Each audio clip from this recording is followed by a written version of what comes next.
What's going on, guys? So today's video is going to be a little different. I recently got hired to do some recording for a promo for a company called Jelly Note. Some of you guys might recognize the name. I actually have put some of my arrangements up there for sale. They're like a sheet music company. But anyways, they're launching this new product called Play, and they hired some musicians to film and record a promo for their Kickstarter launch that actually just came out. I actually recorded this a couple months ago, so I'm doing a voiceover. I just wanted to kind of show you guys a little bit of behind the scenes of how something like this works. So they sent me the arrangement, and it was only a couple bars, but I was playing a bunch of instruments on it. So I was playing alto, flute, bass, shaker, and cowbell. Now in the past, I've tried recording miscellaneous percussion like just through a mic, but it never ends up sounding as good in my opinion as like just using the MIDI instruments. So that's what I'm doing here. Is I was just writing out the shaker part. Basically, I'm just converting what's on the sheet music into like MIDI terms. You can see it's kind of just like a grid. So I was just writing out the 16th notes and the accents. So first I did that for the shaker and the cowbell because I wanted to have the percussion and kind of the groove down before I layered the other parts on top of it. But once I had those done, I just kind of listened to the playback and tried to make sure that I had it written out correctly by comparing it to what was on the page. So then I moved on to learning the bass part. Now I can't really read bass sheet music. I started out by trying to just play the note, on the bass that I thought it was and play it into a tuner, which is what I'm doing here, and see if it's the right note. But it ended up being easier for me to just rewrite this into MuseScore, which is the notation software that I use. That way I could just listen to the playback and make sure that what I'm playing matches what's on the page. I didn't want there to be any mistakes.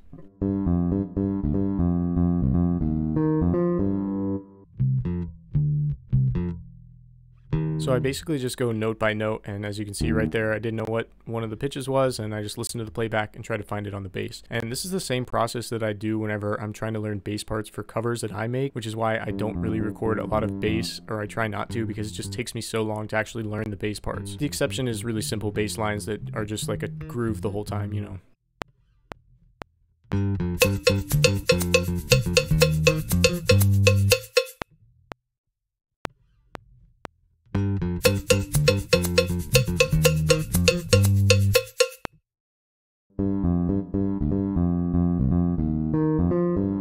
So once I finished the bass part, I moved on to the flute part. Now basically I just try to read the music and see, what I can get out on the first try, and I'm not necessarily playing it in time, and I'll try to work out some of the kinks. Then I'll play it in time, like I said, a little loop here, so I try to just play it with the other stuff that I have recorded. Then finally I move on to actually recording it with all the other parts.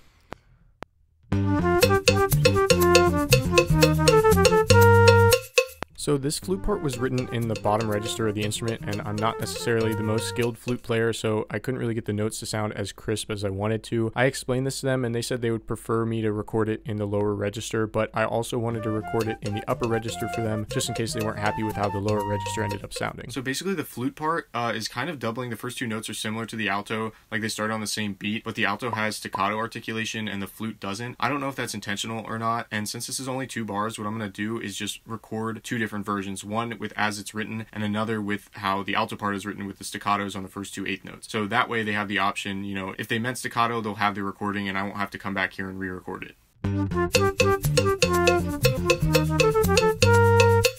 Alright, so that's pretty close. I have a bunch of different takes from that. The alto part is pretty straightforward, so I'm just going to go grab my alto and then I'll record that part.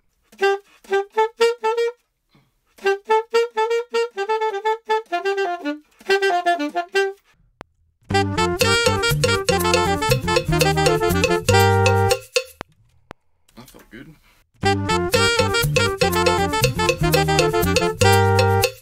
Alright, so now the next step is just to film everything. They do want video for this because it's like a promo, obviously, so I'm gonna go get set up for that, and I'll film all of the parts, including the cowbell and shaker. Because even though those are electronic, they still need a visual for them, and it was just gonna sound better if I did them through the MIDI rather than try to record them in here. It doesn't sound as good. Next, I moved on to filming all of the video portions, and I almost always film video separate from audio. It's pretty hard to get things to look and sound as good as they possibly can when you're doing them at the same time, so that's always just what I've done. Also, a huge shout out to Adam Blau for letting me borrow his shaker and cowbell. I really need to get a miscellaneous percussion set at some point. Okay, so just got done recording all of the parts. I'm gonna put my room back together and then try to see how they look on my PC and start editing. Then I moved on to editing the audio. Basically, I just trimmed the ends of all the recordings. Sometimes there are unwanted noises right after I press the record button and right before I stop it, so I like to trim those out. Now, I didn't add any effects like any reverb or anything because I always assume when I'm recording for someone that they want to mix it and add their own effects as they see fit. I always just try to send all the recordings dry, and they didn't necessarily request that, but I think that's probably a good practice. Once I made sure that everything sounded correct together, I just isolated each individual part and exported it as a WAV file so I could send it to myself so I could match up all the audio with the video. Okay, so I just sent the audio over to my PC. Now I'm going to import the audio files, line them up with each individual part, and then export those individually as well, and then I'll be able to just send those over to the company.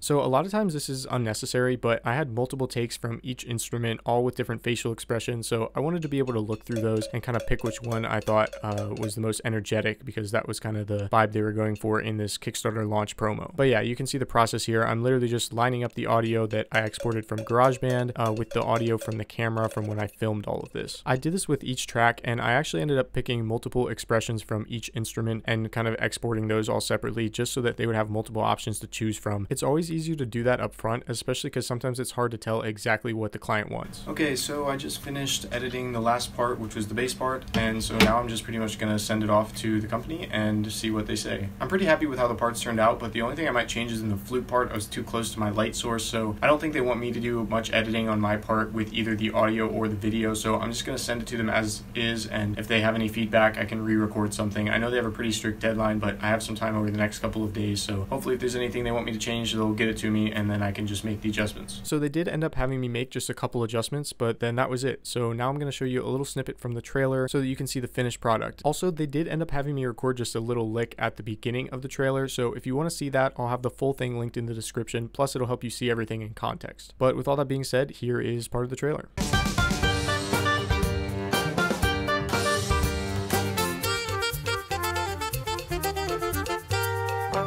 So there you go, that's a little behind the scenes look at how remote recording stuff works. Hopefully this was helpful. Let me know if you guys like this type of video, or if you have any questions or anything that I didn't talk about in the video that you want to know more about. Don't forget to check out the full trailer, which I'm going to have linked in the description. And yeah, thanks so much for watching.